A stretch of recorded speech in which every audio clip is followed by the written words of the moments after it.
Hi everyone, welcome to my channel. My name's Noelle and I review and unbox subscription boxes here on my channel, and today I have a book box that is not sent to me for review, but because you are all so kind enough to use my referral link, I am able to be an active subscriber. Now they do have a VIP club where sometimes they will send out boxes for review, but usually those are boxes that have already been sent to subscribers, so very rarely it might be a box that I've already skipped and they'll offer it, and then you don't always get those boxes when they do offer it because it is in limited quantities. So this is a box that I pay for, but I do enjoy the concept so much that I have kept Once Upon a Book Club on my channel for quite some time.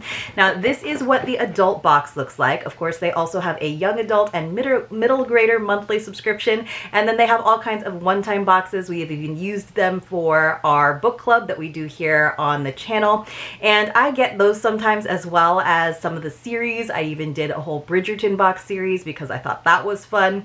So this box is $49.99. That includes the book for the month as well as gifts that go along with certain pages and a bunch of extras like the note card, the little art card, a bookmark. Now they have little collectible stickers, but let's go ahead and get into it. Now I do have one really important update for you, and that is that my code, my referral code, has changed. So the amount is the same, but because it was just getting used by too many of those other coupon sites, we had to change it up. So no longer is it mauinoel 10.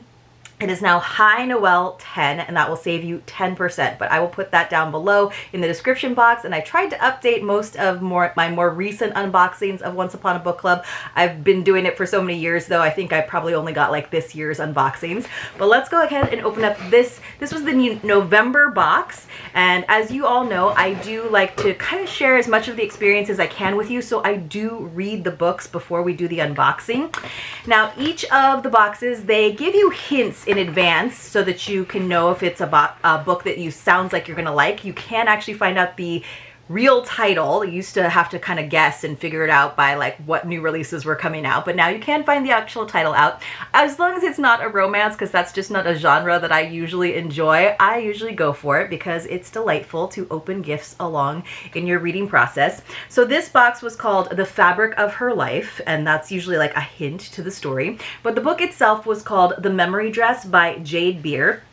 Now this reading guide usually is accompanied by a nice author's conversation or interview. There's a QR code for their Facebook group. There's reading discussion questions if you want to use those. And then of course the page numbers for the included gifts. Now in this particular box, we had not only 4 gifts, but we also had 2 little extras, like there was a post-it note that aligned with something that happened in the book, as well as a Spotify QR code that took us to a piece of music that also was heavily featured in the book. So I thought those were nice little additions that don't cost them a lot, but definitely add to the experience, but they're not necessarily one of your main gifts going along with it. Now I always judge this box based on the curation and the items that are inside. Sometimes I feel like there's sort of interpretations of items that were in the book are great.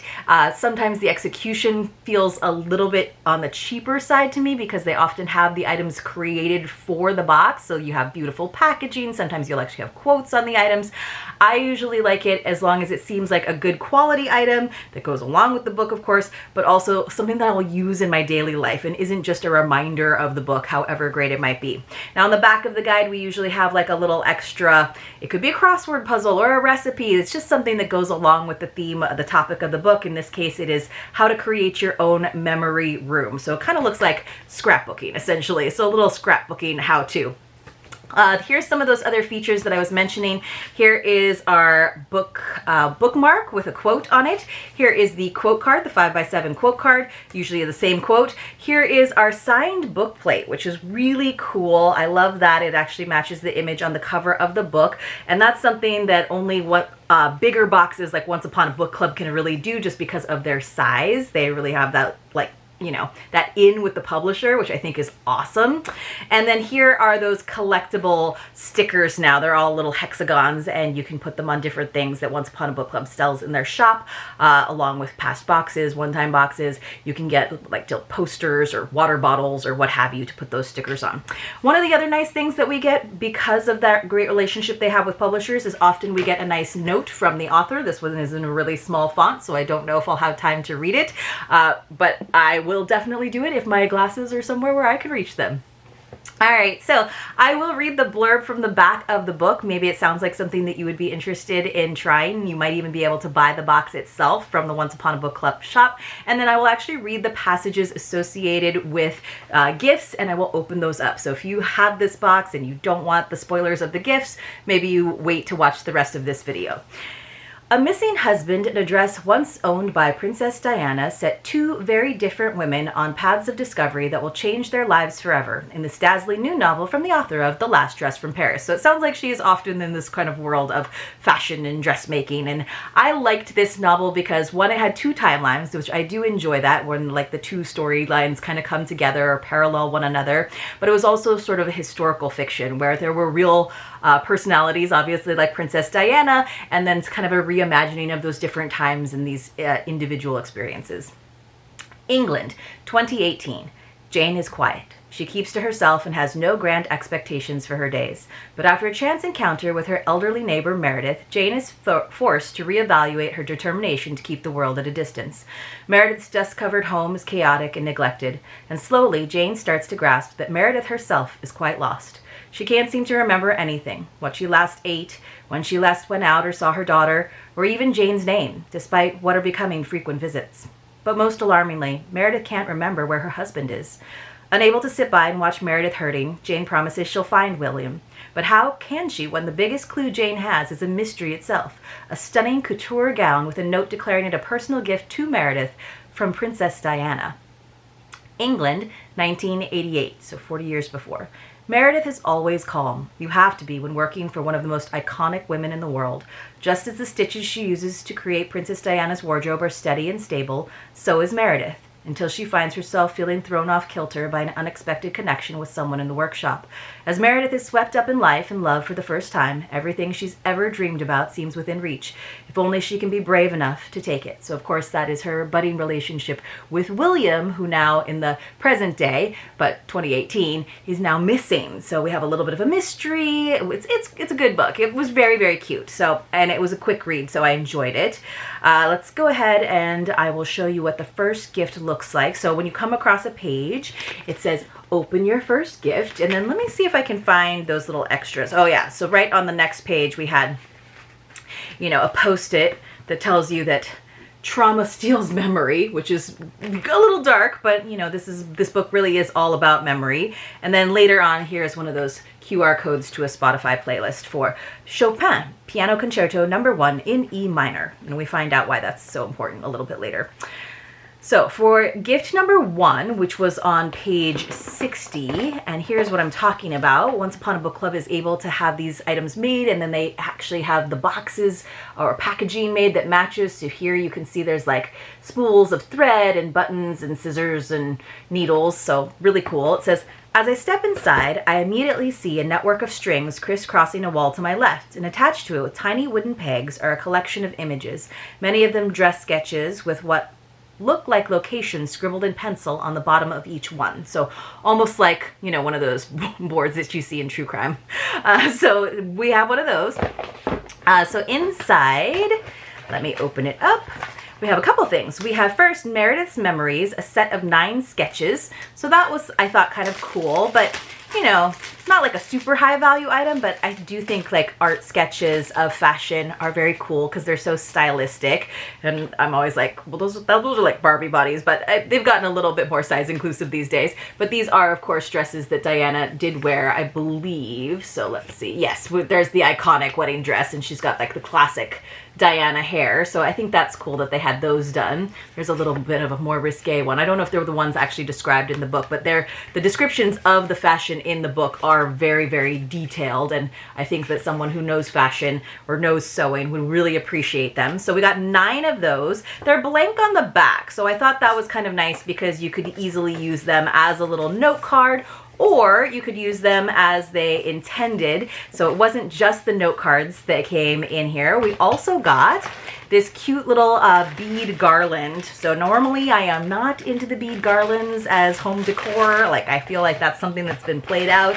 But this one is bead garland, but also has a little clothespins along it. So, and it has loops on either side. So perfect for actually putting up those sketches. And there are 9 clothespins. Or, also perfect for the holiday season, you could display all of the note cards and Christmas cards that you're getting right now. So I thought this would be really cute just across your mantle or across a bookshelf, and you could put all of those Christmas cards out. So I thought that was a cute item, very timely, great example of something that is kind of like what's described in the book, but could also be used, and then it even works really well because this was a November box. So if you're someone who has this and you're like, I'm not going to get around to reading that box until like April, maybe you go in and grab that because you might have need for it or use for it right now. All right, the next major gift came on page 144. Let's see if I can find page 144 and remember what it said. Oh, so Jane is getting to know a little bit better all of the people in her building, and many of them she actually walks their dogs, and one of them is kind of, you know, a single mom who has 2 children, so she takes one of the younger kids for a walk in the woods where there's a bunch of different little fairy houses, those little doors. It's really cute. So it says, I lead her to her letter writing and wander through the dell with Margot, that's the dog, at my heel. Every tree with a fairy door on it has a note stuck behind it, and the kindness is so overwhelming. All these children having their imaginary friends brought to life through the kindness of strangers they'll never meet. So Maggie has instructed Jane to write her own note to the fairies because they get responses from the fairies when they come back a few days later. My note is short and simple. Am I doing the right thing? I scrawl before I wedge the paper behind door number 8. Then my thoughts wander to Jake, a veil of regret still hanging over my decision not to have dinner with him last night. Will he ever bother to ask me again? And if he does, and I actually pluck up the courage to say yes, won't it just end in tears? I should be reading this with a British accent, but I'm really bad about like mixing my posh and my slightly lower class British accent, so I will spare you this time around, but it will happen in the future, I promise. All right, so page 144, this is what it looks like, just a little gingham box. I thought this was actually pretty cute too. Not like the most functional lifestyle item in the world, but I was just glad that they didn't just put a note that said, am I doing the right thing? They did. It was included in the box where it says, am I doing the right thing? And it's even crumpled like it might be if you stuck it behind a fairy door. But on the reverse side, it is actually the instructions for a fairy door kit, which I thought was actually pretty darn cute. So we have it. I'm just going to show you all of the items, but there's a bunch of stuff in here so that you can make your own fairy door. And of course, I think these look really cute if you do it along the floorboards of like a kid's bedroom, or even like, you know, in your library if you have one. So we have these different like wood pieces, so you can create a frame on a tree if you have one in your backyard, especially when they have that like flat spot where they've like lopped off a branch or something. But we've got all kinds of little things like little ladders and little picket fences, so you can really set it all up to look exactly how you want. And maybe you put, or like if you have one of those cute little like shared neighborhood libraries, like I just thought it was really cute that they included all of the little pieces for a little kit to make your fairy door. So not the most functional, but really, really cute. All right, then we have 2 more major gifts. One is on page 264. Let me see if I can remember this one. Let me hold this box up though, because this is a pretty good one. So Meredith, so she is the woman who seems to be losing her memory, even though she has this lovely memory room and that couture dress from Princess Diana to help her try to remember where her husband has gone to. She always has a little bag, her essentials bag. So they're going on these little like mini day trips to sort of jog her memory based on where the dresses were made and where the locations were scribbled underneath them. So it says, let's see. Did I make all the dresses for her with my own hands, with William?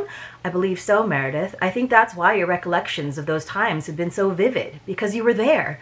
We are there. We do it together. We always do it together. Before I can prompt her any further, she shouts, "My essentials bag!" She shoots off the sofa and across the room toward her bedroom. When she returns, she's holding the black bag in her hand. She sits back beside me and slowly unzips it to reveal its closely guarded contents to me for the first time. Steel pins, a tightly rolled cloth tape measure, a pair of very small sharp scissors, a thin paper pocket of needles in varying sizes, and identical spools of different colored cotton. So, inside, we got, have you guessed yet? Have you guessed? So I thought that was cute that she always you know, she would even accompany Diana with the dresses in case any like last minute alterations or fixes had to be made. So we have this cute little zipper pouch, set of 3, and it even has a quote from there, from the book. She shoots off the sofa and across the room, and it says essentials. So it's just a fabric bag, so but you could keep essentials in it, but it is, as they said, a set of 3. So look, there are more, my friends. So we have this little green one that says self-care that you could keep little bits and bobs in. And then finally, oh, we have one that's actually labeled bits and bobs. And then inside of that, we have a little travel sewing kit. You know, Meredith probably had a nicer version, and it even has a little pair of scissors. So I thought that was a very nice gift. I don't know that I will use these pouches. I like that they nest inside of one another. They didn't necessarily need to be like labeled for me, but just having another travel sewing kit, I use those all the time. I do like to have them. They are part of my essentials when I'm traveling, and I use them so often, but you know, usually the black and the white thread go back really fast. So I usually have like really weird colors left on those spools. All right, let's see. We have one final gift. I'm just going to take a quick sip of water. Whew. All right. You're going to laugh when you see what the last gift is. All right, so that was almost at the end of the book because the book was just under 400 pages. Let's see, how many pages was it? Oh, yeah. She has a whole behind the book section, but I did not read that. It's a reader's guide. I did not read that though. So it's around 375 pages. So this is right at the end. Sometimes they'll put the little sticky note right at the bottom and they do a small mini one like that. So let's see. Oh, this is kind of the end where the denouement, where we find out or that afterward. What do they call it? Epilogue. It's time to go.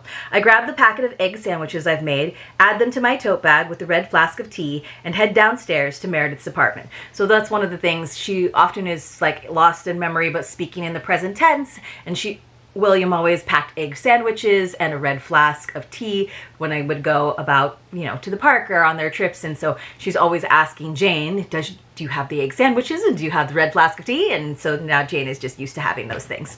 So I was hoping for egg sandwiches. I'm kidding. We have page 371, and occasionally they do where they actually wrap it.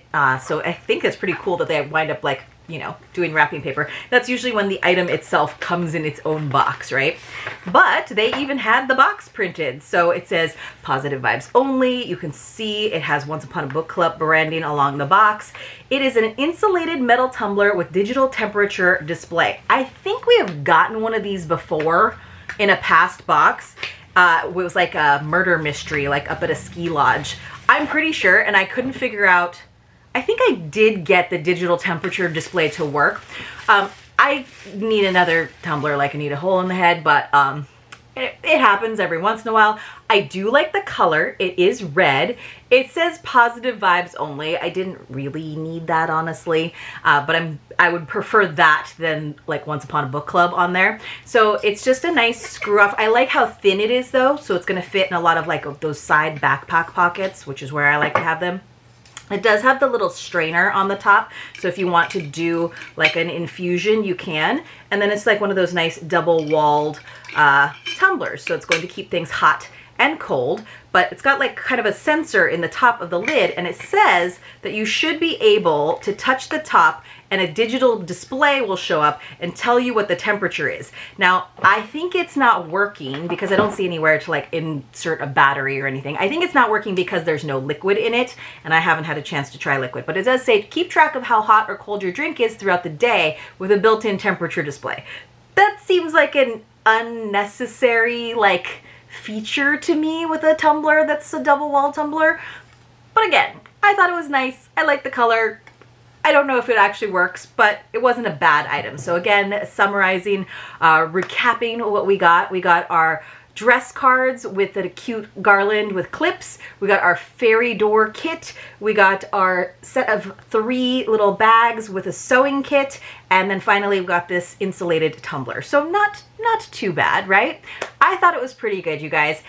While we're at it, before I forget, which I do so often, let's have a secret password. And I'll have to wait to read this to you another time. But the secret password today is going to be memory, because it does have so much to do with this adorable novel. So when you come across a secret password, you want to enter it along with your contact information in the Google form linked for you in the description box below. Please don't put it into the comments because then I have to delete your comment. You have to be 18 years or older. You have to have a US or Canadian mailing address. Canadians, I may need some help with the shipping because it costs a lot these days to ship things up to the Great White North. And of course, you do have to be subscribed to my channel. It is in no way affiliated with YouTube or any of the boxes that I open here on the channel, but essentially I use a random number picker and I give you about 5 days into the following month. So I'm going to give you 5 days into January probably, and then I use a random number picker. I select a few winners to receive mystery boxes and I send those out to you as my way of saying thank you for watching my videos. So there's just going to be in the regular unboxings. I know we do have the Adventures with Noel series going on as well at 8 a.m. But this secret password giveaway is something that we do every month, and I'm not sure if we'll be doing it in the new year. So this is the time to get in with it. But the secret password for today is memory. Thank you all so much for being here. Let me know what you thought of the gifts in this The Fabric of Her Life box, or the book is The Memory Dress, and if you've read it, let me know.